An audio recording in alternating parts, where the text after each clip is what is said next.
Boa noite, queridos e queridas. Boa noite, queridos irmãos. Boa noite, queridas irmãs. Boa noite, queridas amigas e queridos amigos que nos acompanham todas as sextas-feiras para mais essa oficina da palavra e da oração.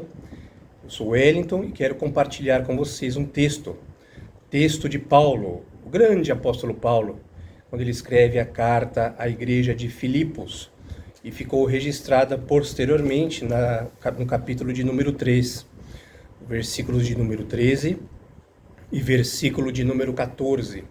E nos diz assim, Filipenses, capítulo de número 3, versículos 13 e 14. Irmãos, quanto a mim, não julgo havê-lo alcançado, mas uma coisa faço, esquecendo-me das coisas que para trás ficam e avançando para as que estão diante de mim.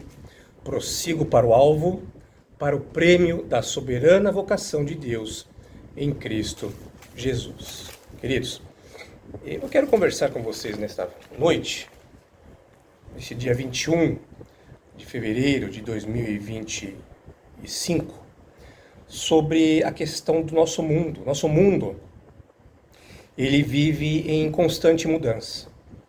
Às vezes essa mudança, ela é tão pequena que é quase imperceptível, né? Outras, porém, são tão profundas que alteram o curso da nossa vida. Algumas são planejadas, outras são inesperadas, mas independente de serem planejadas ou serem inesperadas, as mudanças sempre nos desafiam a sair da nossa zona de conforto.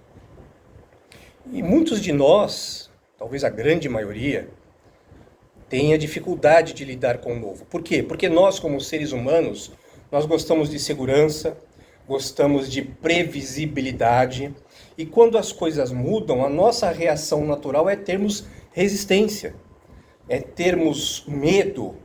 Alguns ficam desesperados.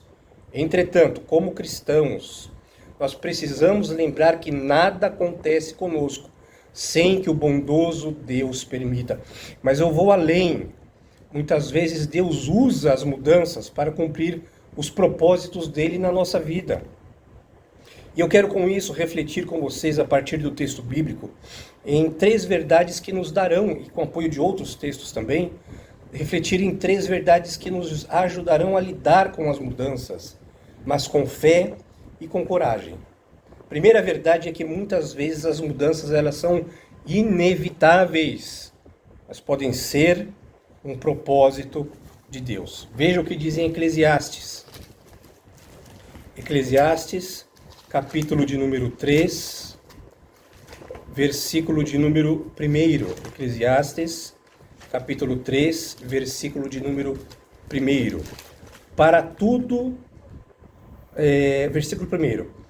Tudo tem o seu tempo determinado, e há tempo para todo o propósito debaixo do céu.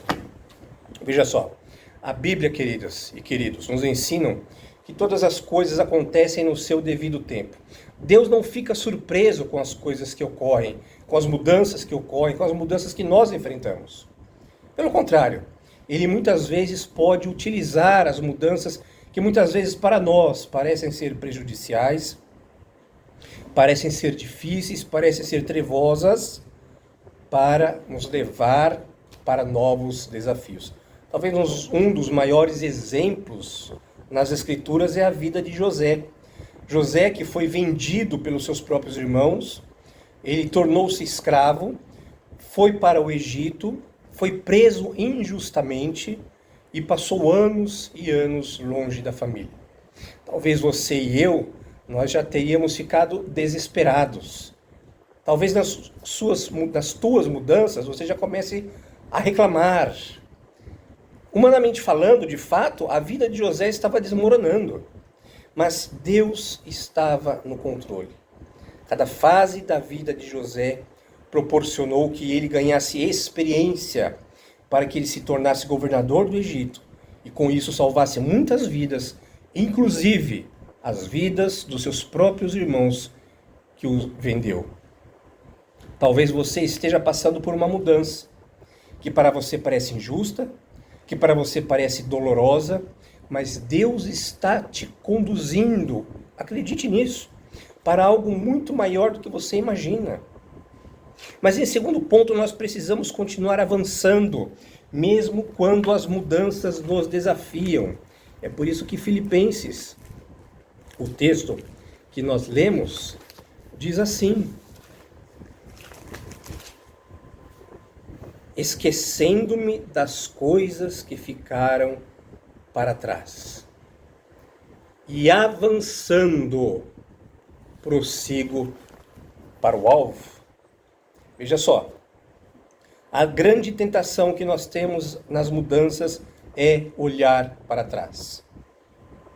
Nós queremos voltar para o momento que a nossa vida era mais confortável, para o momento que nós achávamos que as coisas estavam calmas, serenas e tranquilas, porque nós já sabíamos o começo do dia e o fim do dia. Mas Deus nos chama a avançar. Vamos tomar como exemplo, mais um exemplo bíblico, Israel. O povo de Israel no deserto. Após eles saírem do Egito, os israelitas enfrentaram dificuldades no deserto. O que fizeram?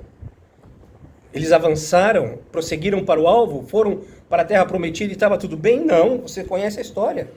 Eles começaram a murmurar, e pior, queriam voltar para o Egito, para a terra da escravidão, para aquilo que para eles era mais conhecido, ao invés de caminhar para aquilo que Deus havia prometido para eles. Mas Deus não havia tirado eles do Egito para que eles voltassem. Deus havia tirado eles para que eles prosseguissem para a terra prometida. Quando Deus nos tira de um lugar, é porque Ele tem algo melhor para nós. Não podemos permitir que o medo do desconhecido nos impeça de viver os planos de Deus. Vamos pegar um exemplo da história. Dizem que Thomas Edison, aquele que criou a lâmpada, que inventou a lâmpada elétrica, né?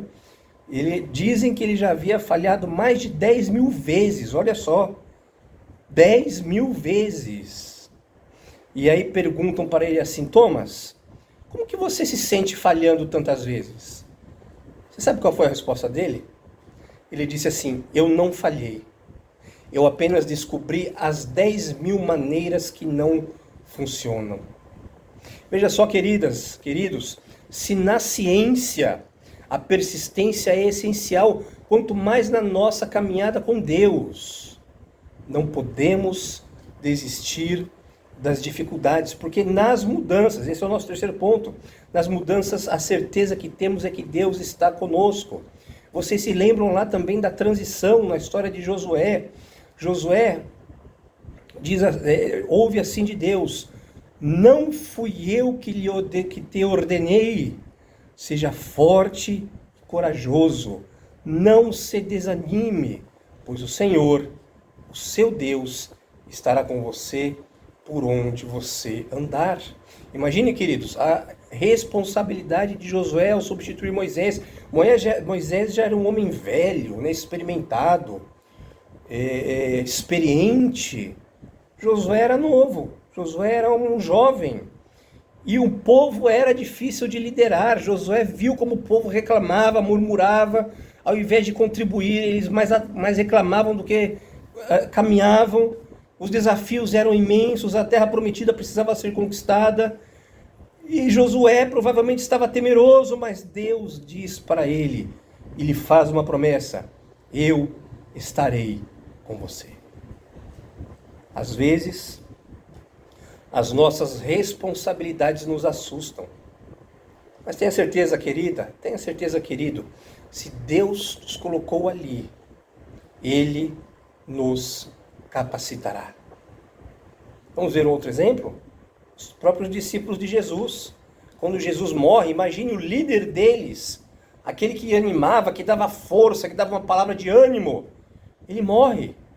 E aí os discípulos como é que ficam? Confusos.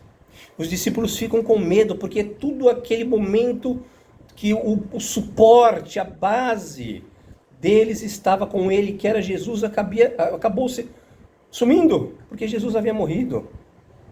Mas Jesus ressuscita. E ao ressuscitar, Jesus diz para eles uma palavra que mudaria a história deles. E a nossa história também, porque nós sabemos que nós estamos aqui por causa da continuação dos discípulos. Jesus diz assim, finalzinho e Mateus registra isso, lá no finalzinho, no capítulo 28, versículo 20, eis que eu estou convosco todos os dias, até a consumação dos séculos. Você pode até não saber o que o futuro te reserva, mas nós sabemos que Deus está conosco. É claro, queridas e queridos, que muitas vezes a estabilidade, a segurança, para nós é algo que nós queremos. Porque nós não queremos avançar no escuro, no improvável. Nós não queremos avançar naquilo que nós não conhecemos. Mas muitas vezes Deus nos chama para a fé e para o avanço. Se eu puder resumir para vocês essa mensagem, eu gostaria de lhes dizer o seguinte: em primeiro lugar, as mudanças, elas são inevitáveis, mas Deus sim pode usá-las para o nosso bem. Em segundo lugar, nós não devemos ficar presos ao passado, devemos prosseguir, seguir e caminhar adiante. Mas em terceiro lugar, nós temos uma certeza que Deus está conosco em cada mudança de nossa vida. Certa vez o profeta Isaías, ele registrou assim: vejam, eis que eu estou fazendo uma coisa nova, ela já está surgindo, vocês não a reconhecem? Até no deserto vou abrir um rio, um caminho, um riacho no ermo. Pergunta que eu gostaria de deixar para vocês nesta noite é: você está resistindo a alguma mudança que Deus quer fazer na tua vida? Seja qual for a mudança que você está enfrentando, confie. Deus está no controle, Ele está com você. E há um propósito maior acima de tudo isso. Que nós, queridas e queridos, possamos abraçar as mudanças com fé, com coragem, certos de que Deus caminha em cada passo, em cada etapa, em cada rumo da nossa jornada. Queridos, eu quero orar com vocês agora. Eu quero pedir para que Deus abençoe a tua vida, para que Deus te conduza e que nós possamos colocar diante de Deus os nossos pedidos. Que nós possamos colocar diante de Deus a nossa vida e que nós possamos colocar diante de Deus o nosso ser. Vamos orar? Vamos orar pelos pedidos que vocês estão apresentando. Vamos orar por vocês que estão nos acompanhando. E vamos orar também pelas vidas que, até mesmo vocês, durante a semana, as pessoas pediram: olha, ore por mim, como muitos fazem comigo. E às vezes nós esquecemos. Você já sabe qual que é a minha fórmula para isso, né? Muitas vezes eu falo: pera um pouquinho que eu vou orar agora, para que não esqueça. Então nós vamos fazer isso agora. Nós vamos falar com o Pai. E se você puder, feche os teus olhos nesse momento. Senhor, nós te louvamos porque sabemos que Tu és o Deus das nossas vidas. Tu és o Deus que governa todas as coisas e a nossa vida caminha segundo o Teu plano perfeito para nós. Sabemos, ó Deus, que as mudanças podem nos assustar, que as mudanças podem tirar da nossa zona de conforto, da nossa zona de segurança, mas nós temos a certeza que podemos confiar em Ti. Temos a certeza que nós podemos, apesar de novas fases da nossa vida, nós podemos caminhar seguros que o Senhor está conosco. Que o Senhor é aquele mesmo Deus que disse para os discípulos: estarei convosco todos os dias da tua vida até a consumação dos séculos. Senhor, que Tu nos ajudes a não olhar para trás. Que o Senhor nos ajudes a continuar caminhando e prosseguindo para o alvo. Que nós, essa sensação de medo, de insegurança, que o Teu Espírito possa retirar do nosso coração. Que o Senhor traga paz para nós. Que esta pessoa que está me ouvindo nesse momento, Senhor, quer seja aqui às 20 horas e 20 minutos do dia 21 de fevereiro, quer seja onde minha voz e minha imagem chegar, que o Senhor, que não conhece obstáculos geográficos, físicos, que o Senhor traga estabilidade, paz a esse coração e que essa pessoa lembre-se que ela nunca está sozinha, porque Tu és o Deus que promete estar conosco todos os dias da nossa vida e além da consumação dos séculos, porque o Senhor, quando partirmos, nós teremos o privilégio de tê-lo conosco, a Tua presença, aí onde o Senhor está. Conduza-nos, ó Deus, que hoje as Tuas filhas e os Teus filhos sejam fortalecidos pelo poder da Tua palavra. Encha-os de fé e encha-os com a certeza de que, independente das circunstâncias, Tu continuas sendo Deus. Tu continuas assentado no trono e Tu continuas no controle da nossa vida e nunca nos abandonará. Perdoa, Senhor, os nossos pecados. É o que nós Te pedimos no nome santo e soberano do Senhor Jesus. Amém.